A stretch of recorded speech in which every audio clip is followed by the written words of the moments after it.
Hi everyone, I am Dr. Vivek Nayak. If you know someone or who knows has been diagnosed with genu or bow-leg weakness, then this message is for you. Genu can lead to uneven pressure on your knee joints, and if not treated in time, this can lead to progression of arthritis, causing difficulty in pain and movement.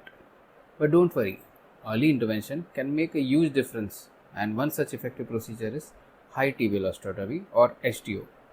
STO realigns the knee joint, redistributing the weight and relieving the stress on the damaged area.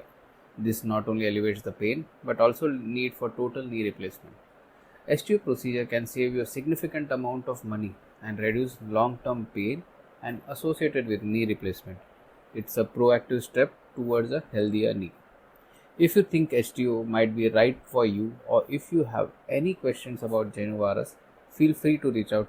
Let's take a first step towards a healthier and painless knee.